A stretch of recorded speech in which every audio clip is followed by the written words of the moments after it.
আসসালামু আলাইকুম ভিউয়ার্স। আমি আজ দাঁড়িয়ে আছি আমার প্রিয় ব্যালকনিতে।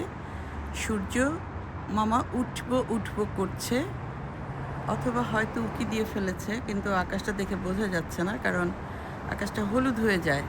এমন হতে পারে যে ওয়েদারের জন্য, মানে আজকে হয়তো বা সানি ডে নয়, সেই কারণে সূর্যটা এরকম দেখা যাচ্ছে। না হলে এতক্ষণে তো সূর্য উদয় হয়ে যাওয়ার কথা।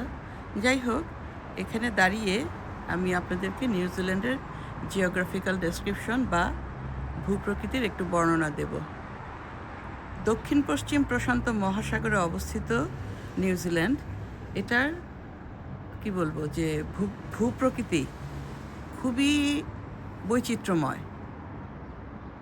টেকটনিক প্ল্যাটের সংঘর্ষের ফলে সৃষ্ট এই দেশটিতে একদিকে রয়েছে বরফে আবৃত পর্বতমালা, সক্রিয় আগ্নেয়গিরি, বিস্তৃত সমভূমি, গভীর হ্রদ এবং চমৎকার সমুদ্র সৈকত। অন্যদিকে আবার দেখা যাবে গাছপালা ভর্তি খুব সুন্দর সুন্দর এলাকা। নিউজিল্যান্ড মূলত দুটি প্রধান দ্বীপ, উত্তর ও দক্ষিণ দ্বীপ নিয়ে গঠিত। উত্তর দ্বীপের ভূপ্রকৃতি প্রধানত আগ্নেয়গিরি এবং পাহাড়ি অঞ্চলের মিশ্রণে গঠিত। অ্যাকচুয়ালি বলা হয় যে আগ্নেয়গিরির অগ্ন্যুৎপাতের ফলেই এই দ্বীপটার জন্ম হয়েছিল। নিউজিল্যান্ড মূলত একটা দ্বীপ, আগেই বললাম। এখানে আছে একটা ভলকানিক প্ল্যাটো বা আগ্নেয় মালভূমি। দ্বীপটির মধ্যাঞ্চলে একটি সক্রিয় আগ্নেয় ও ভূতাপীয় এলাকা রয়েছে। এখানে মাউন্ট রূপাহু ও মাউন্ট নাউরুয়ের মতো জীবন্ত আগ্নেয়গিরি আছে। বুঝতে পারছেন আমরা কীরকম রিস্কে আছি? মানে যে কোনো সময় যদি আগ্নেয়গিরির অগ্ন্যুৎপাত হয় তাহলে আমরা শেষ। এটা অবশ্য অনেক বছর ধরে এভাবেই আছে, কাজে জানি না কবে কখন এটা অগ্ন্যুৎপাত হতে পারে কি পারে না।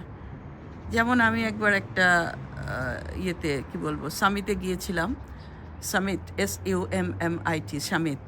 তো ওখানে গিয়ে রাস্তাটা দেখে আমি বলছি, রাস্তার পাশের মানে জায়গাটা দেখে বলছি, এখানে কি কৃষিকাজ হয়? কেমন যেন মনে হচ্ছে মাটি চাষ করে রেখেছে, কেমন মাটি এবড়ো থেবড়ো হয়ে পড়ে আছে চাষ করার পর, মানে লাঙ্গল দিয়ে চাষ করার পর যেরকম হয় ওটা দেখতে জায়গাটা ওরকম ছিল। তখন পাশ থেকে আমার গাইড হেসে দিয়েছে, বলল না, এটা তো আগ্নেয়গিরির অগ্ন্যুৎপাতের ফলে এই পাহাড় বলবো না, এটাকে ছোট্ট ছোট্ট পাহাড়, আচ্ছা ছোট্ট পাহাড়টা সৃষ্টি হয়েছে। এগুলো হচ্ছে সব ওই পাথর ভেঙে ভেঙে এরকম হয়েছে। আমি তো শুনে হয়ে গেছি, কারণ আমি ভাবতেই পারি নাই যে আমি এরকম আগ্নেয়গিরির অগ্ন্যুৎপাতের ফলে একটা আইল্যান্ড সৃষ্টি হয়েছে একদম, মানে ওই স্পেশালি ওই জায়গাটুকু, ওইখানে আমি গিয়েছি এবং আমি বলছি যে কৃষিকাজের জন্য মাটি কোপানো হয়েছে। কি অদ্ভুত! তো বোঝুন পাহাড়গুলো, মানে পাথরগুলো কীরকম বড় বড় পাথর কীরকম টুকরা টুকরা হয়ে দুই পাশে পড়ে আছে, এবং মাঝখানটায় কেটে কেটে মানে সরকারিভাবে রাস্তা বানানো হয়েছে সবাই আমরা সেই পাহাড়ের উপরে উঠবার জন্য। আচ্ছা, এখানে আছে পাহাড় ও সমভূমি, মাঝ বরাবর পর্বতমালা চলে গেছে এবং দূর পাশেই রয়েছে উর্বর ও মৃদু ঢালু কৃষিজমি। ওই যে বললাম এখানে পাহাড় পর্বতমালা, তো এর এর মাঝে মাঝে দিয়েই রাস্তাঘাট চলে গেছে, এবং আর যেসব জায়গা সমতল ভূমি আছে বা চাষ করবার মতো আছে সেখানে চাষ করা হয়, লোকজনের চলাচলের জন্য রাস্তা তৈরি করা হয়। মানে কি হয়েছে? আচ্ছা, উপকূলীয় বৈচিত্র্য। অকল্যান্ডের উপকূলের কাছে কালো বালির সৈকত এবং খাড়া পাহাড় দেখা যায়। আপনারা নিশ্চয়ই বিভিন্ন মানে স্টিল ছবিতে আপনারা যদি একটু সার্চ দেন দেখবেন যে এরকম কালো বালির সমুদ্র সৈকত পাবেন, আর হচ্ছে খাড়া খাড়া পাথরের পাহাড়। আমরা সি বিচে গেলে এগুলো দেখতে পারি। এরপরে আসি দক্ষিণ দ্বীপের কথায়, মানে সাউথ আইল্যান্ড যেটাকে বলে। অনেকে সাউথ আইল্যান্ডকে চেনেন সিনেমার মাধ্যমে। এখানে বেশ কিছু মুভি হয়েছে, তার মধ্যে বিখ্যাত আছে কহনা প্যার হ্যায়, যেই ছবিতে মানে কহনা প্যার হ্যায়ের জন্য অনেকে নিউজিল্যান্ডকে চেনেছে সেই সময়ে। যাই হোক, তো দক্ষিণ বা সাউথ আইল্যান্ড সম্পর্কে বলছি। এখানে আছে সাউদার্ন আল্পস, এটা হলো দক্ষিণ দ্বীপের মেরুদণ্ড হিসেবে পরিচিত। এখানকার হাইয়েস্ট পিক হলো মাউন্ট কুক, যার উচ্চতা 3754 মিটার। মাউন্ট কুকের ছবিও আপনারা গুগলে সার্চ দিলে পেয়ে যাবেন। অদ্ভুত সুন্দর জায়গা। আমি নিজেও এখনও যাইনি মাউন্ট কুকে। সাউথ আইল্যান্ডে গিয়েছি কিন্তু মাউন্ট কুকে যাইনি। আসলে অনেক বড় তো, মানে কি বলবো, যে আমি একবারে দেখেই চট করে শেষ করা যায় না এরকম সাউথ আইল্যান্ডটা।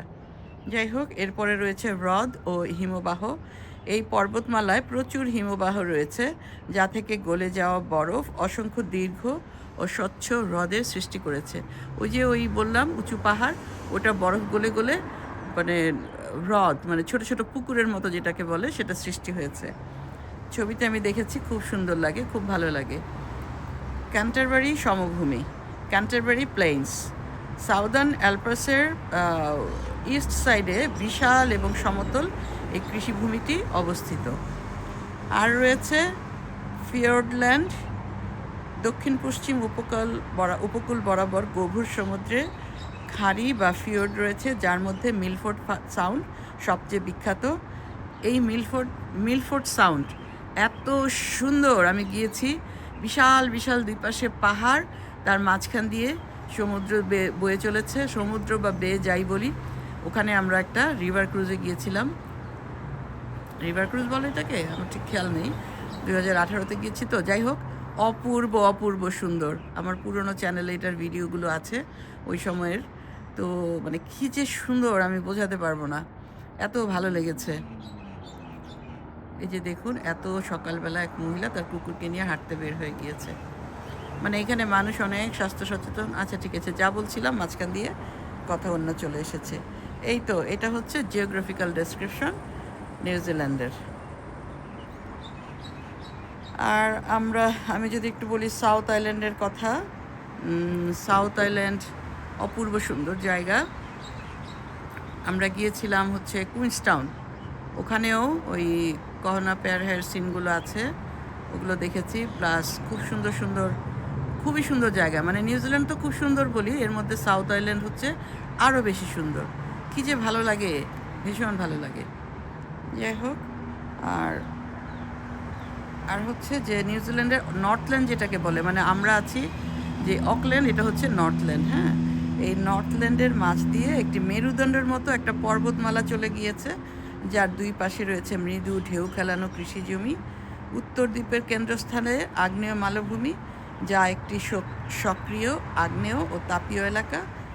আর হচ্ছে সাউদার্ন আলস পর্বতমালা দক্ষিণ মানে সাউথ আইল্যান্ডের ব্যাকবোন বা মেরুদণ্ড গঠন করেছে। এই তো সংক্ষেপে এই হচ্ছে নিউজিল্যান্ডের ভূমিরূপ।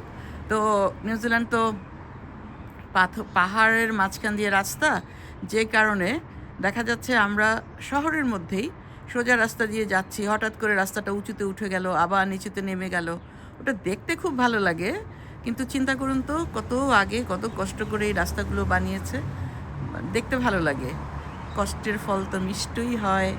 তো যাই হোক, এই হচ্ছে নিউজিল্যান্ডের ল্যান্ডের বর্ণনা, ভূমিরূপ বা ল্যান্ডের বর্ণনা দিলাম। সবসময় তো এটা ওটা বলি, আজকে একটু বললাম, এটার জিওগ্রাফিক্যাল ডেসক্রিপশনটা দিলাম। তো ঠিক আছে, সবাই ভালো থাকবেন। এখন আসি, যাই বলতে নেই, বলো আসি। আল্লাহ হাফেজ।